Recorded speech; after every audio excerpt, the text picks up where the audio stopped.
Bien, esa pregunta nos lleva a una perspectiva muy interesante en donde nosotros vamos a presentar en esta pequeña introducción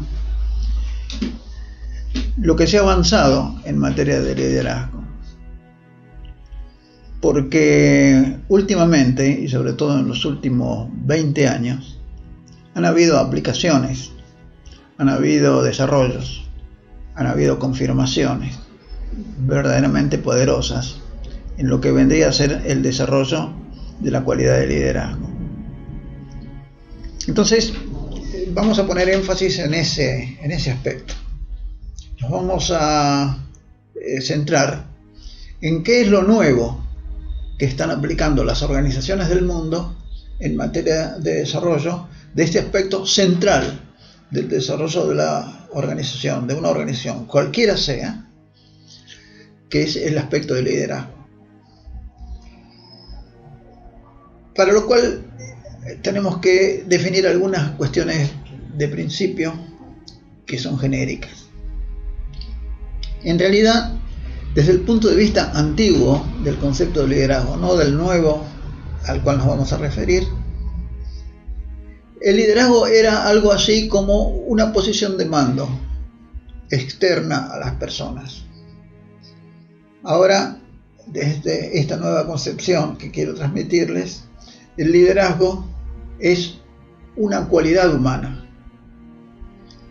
Es decir, el liderazgo en sí mismo es un núcleo esencial del desarrollo del psiquismo humano.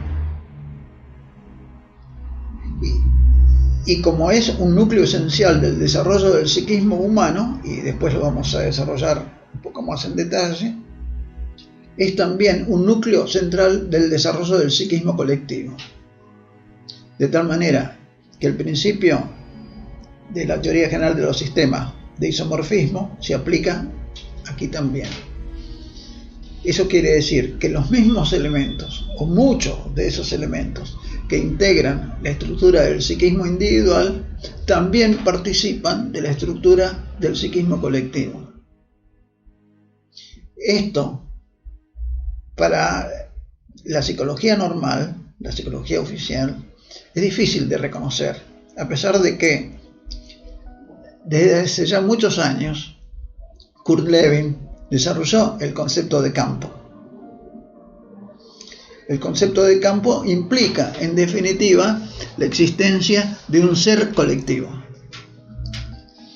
Y las leyes del psiquismo de ese ser colectivo son paralelas a las leyes del psiquismo del ser individual. Ese paralelismo es muy importante, porque hay un vínculo de contagio, un vínculo de conexión entre ambos, un elemento de la inteligencia emocional que difícilmente se apela. De tal manera que una persona que se autoorganiza está en condiciones de aportar al psiquismo colectivo criterios y patrones de organización y directivas de organización que serían imposibles de transmitirse si él no se autoorganiza. Y de la misma manera, una organización con principios estables de líneas directrices que la fundamentan, también iluminan a los integrantes individuales que forman parte de ella. De tal manera que es posible de hablar de organizaciones salugénicas, o sea, de organizaciones que dan salud, de organizaciones a las cuales uno forma parte y mejora su calidad de vida.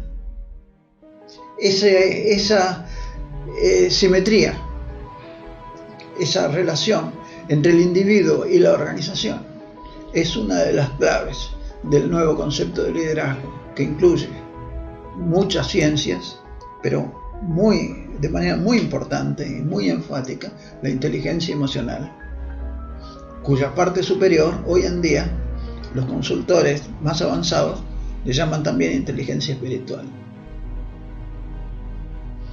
Entonces, esto es de gran importancia, porque de la misma manera que hay un campo organizacional que habitualmente se llama estilo de la organización o ámbito organizacional, o en fin, se le da muchos nombres, pero básicamente es un campo regido por las leyes de la emocionalidad. También hay un campo a nivel individual. En consecuencia, la ley que liga a ambos mundos se puede resumir de esta manera. De la misma manera que yo quiero ser líder de una organización, primero tengo que liderarme a mí mismo. O sea, el liderazgo interior y el liderazgo organizacional son dos caras de una misma moneda y están sometidas a un proceso de simetría que ya desde hace muchísimos años von Bertalanffy, en su teoría general de los sistemas, detalló con precisión, ¿no es cierto? Que vendría a ser algo así como en lo micro, en lo macro, así como en lo macro, en lo micro.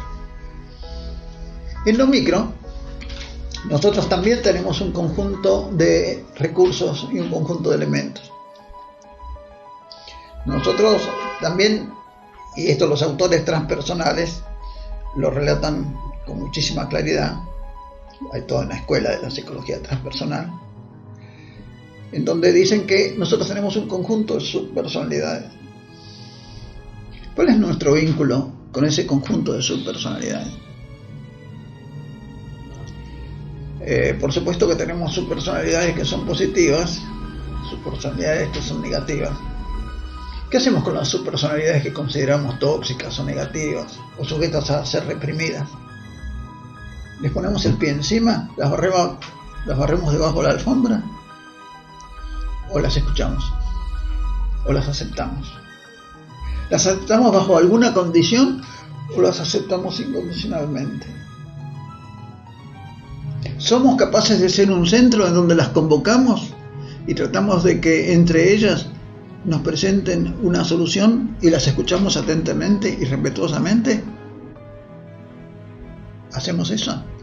Si hacemos eso, va a ser muy fácil hacerlo con el grupo que esté bajo nuestro liderazgo.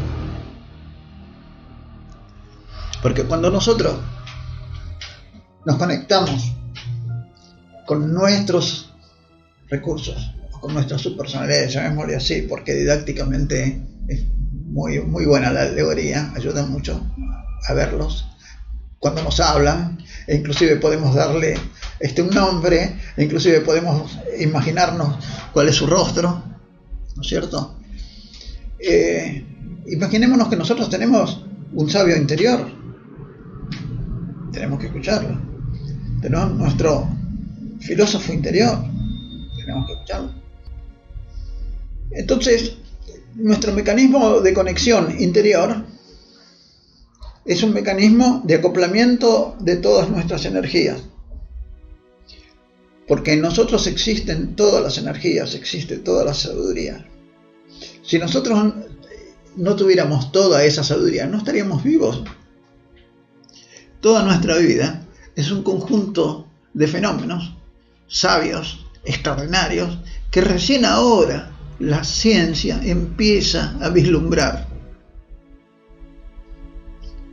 Pero me imagino que estamos conociendo algo así como el 5% del todo de los misterios de la vida. La vida es un misterio fantástico y de infinita riqueza. Entonces, esa capacidad de liderazgo interior requiere de un centro.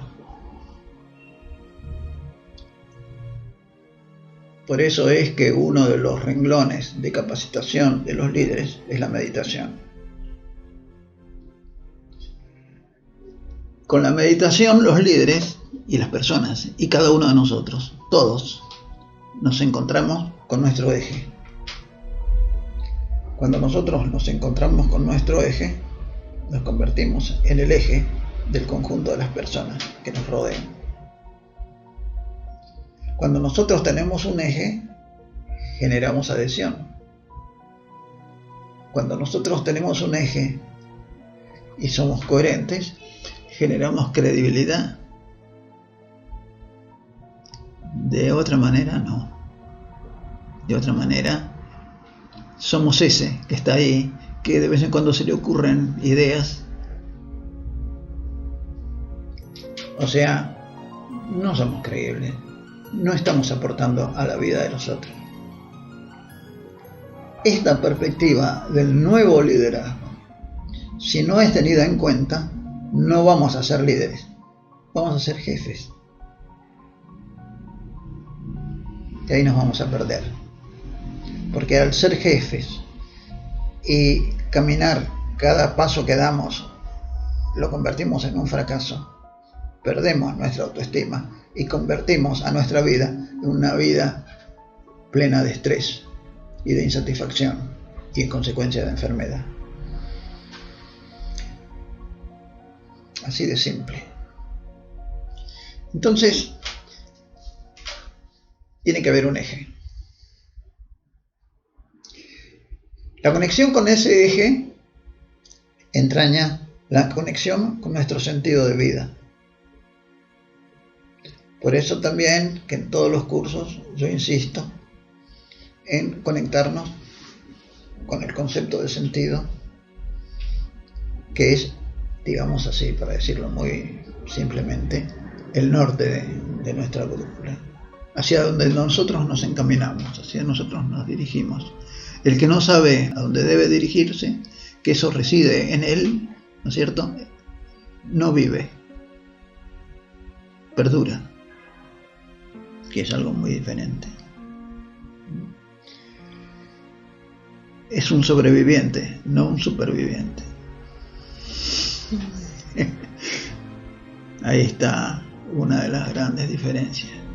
Tiene una calidad de vida totalmente desvalorizada. Ha perdido su autoestima. Ha perdido la noción de su valía personal, que es lo peor que nos puede pasar. Entonces nosotros, cuando arrancamos con nuestras actividades en el desarrollo de líderes, tanto sea en el aula como en los procesos de consultoría y de asistencia a cada uno de los líderes, tanto sea líderes empresarios como líderes organizacionales, como líderes de proyectos, siempre hacemos un énfasis muy grande en estos dos conceptos: el concepto de sentido, o sea, de norte, y el concepto de autoestima, de autovaloración. E insistimos en cómo esos dos conceptos se acoplan. El acoplamiento, la cupla, autoestima, sentido, tiene un valor extraordinario. Cuando yo tuve, por suerte, la ocasión de charlar este tema con Viktor Frankl, el hecho de que estos dos conceptos centrales, ejes fundamentales, botones centrales del ser, se acoplen, es una revelación compartida que hemos conversado con Víctor en varias oportunidades y que a él también le fascinaba, de la misma manera que a mí. Porque si tu autoestima está baja, o sea, tu concepto de valor está derrumbado, cuando te presentan un norte ambicioso, vas a decir: no, esto no es para mí, esto es para alguien superior. Yo no estoy en condiciones de presentarme a semejante ambición, que entre paréntesis ambición viene a ser hambre de visión.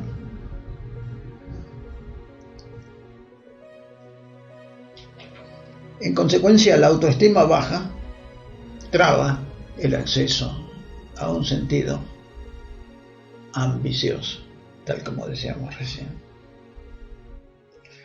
Entonces, la curación allí, o sea, la terapia de restitución, implicaría hacer crecer la autoestima. Que la autoestima naturalmente crece en nosotros, porque nuestra naturaleza es trascendente, es sagrada. Entonces, ¿qué hay que hacer como terapeuta circunstancial? Y eliminar las barreras que existen en el fondo de nuestro sistema de memoria que nos impiden acceder a una autoestima alta. Vos nunca vas a ser importante, vos nunca vas a llegar a algo trascendente, vos sos un inútil, etcétera, etcétera, etcétera. Son mandatos que pueden estar en el fondo de nuestro sistema de memoria, saboteándonos. Eso hay que removerlo. Para eso hay técnicas. Es sencillamente lograr que alguien te atienda en la resolución de estos bloqueos. Nada terrible.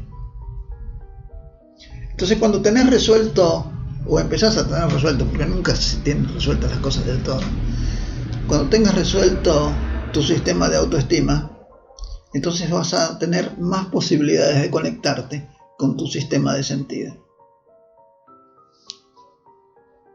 Yo valgo y en consecuencia estoy lleno de recursos, lleno de posibilidades, lleno de energías, lleno de vitalidad para responder al desafío de un sentido. Entonces, el tema siguiente, en el acoplamiento entre autoestima y sentido, está en que puede ser que puedas avisorar un sentido. Hay muchas técnicas, entre ellos hay una técnica okinawense que se llama Ichikai, que como seminario nosotros la damos en los cursos y que provee respuestas a la pregunta: ¿y cuál será mi sentido? Desde ya el sentido reside en tu corazón. Tenés que aprender a escucharlo. Está allí, reside en ti, está en ti. Entonces, ¿de qué manera me conecto conmigo mismo? ¿De qué manera paro el parloteo interior y me encuentro con mi mismidad, con mi eje? Y en ese proceso me encuentro paulatina y trabajosamente, porque esto no es fácil, es la tarea de todos los días en realidad. Me encuentro con mi sentido y lo revalido. Entonces, ¿a qué conclusión llegamos? Que si la limitación, el bloqueo de la autoestima no está operando en forma aniquilante, vos vas a poder centrarte en tu visión personal, o sea, en tu sentido, y entonces vas a poder desarrollar tu ambición, en el sentido positivo del concepto de ambición, porque hay una ambición positiva y una ambición negativa. Acá estamos hablando de la ambición positiva. ¿De qué manera alineo el conjunto de mis recursos personales alrededor de un propósito preciso, concreto? Y eso lo convierto en el eje de mi vida, cualquiera sea, porque hay una aclaración muy importante respecto al concepto de sentido. El sentido no tiene que ser filtrado a través de la valoración social de un determinado rol. Porque cuando vos asumís un sentido, cuando ese sentido se traslada a la sociedad, se convierte en un rol. Vos actuás de determinada manera, como médico, como restaurador, como jefe de un equipo, lo que sea.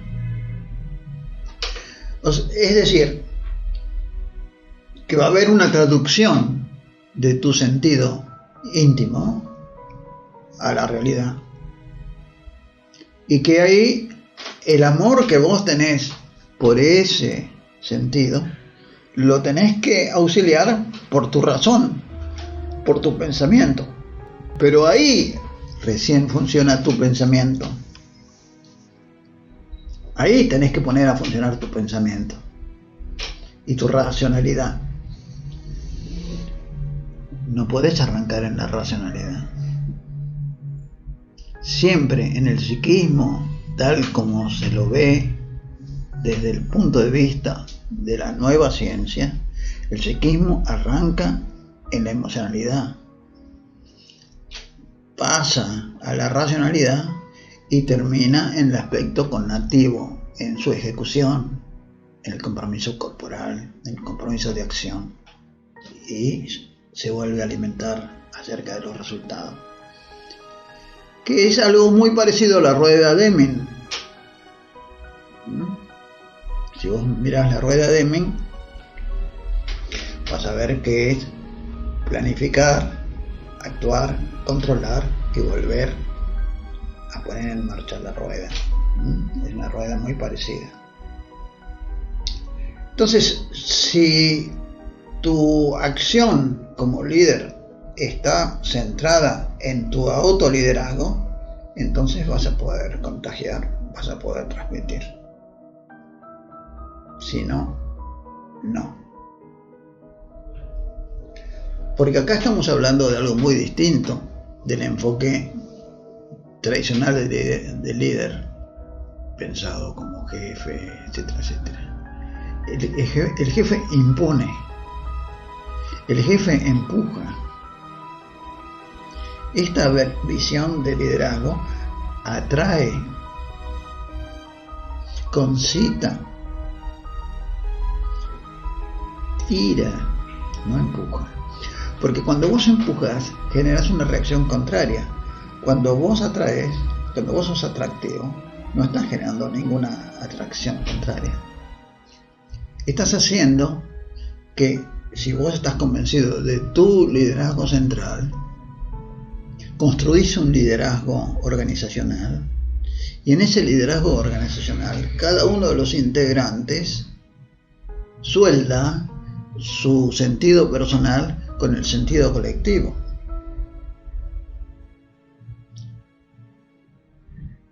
Esto es algo muy distinto a lo que se hacía antes. Antes, cuando se convocaba a una persona para trabajar en un grupo, se le preguntaba acerca de sus conocimientos.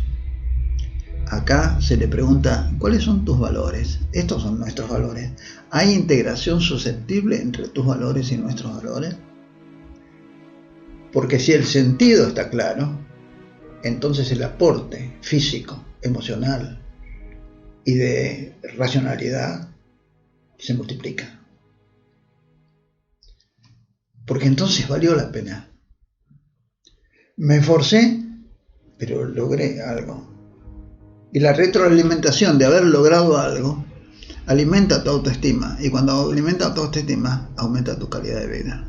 Porque la calidad de vida es función de la autoestima. La autoestima es también autoestima individual y autoestima colectiva.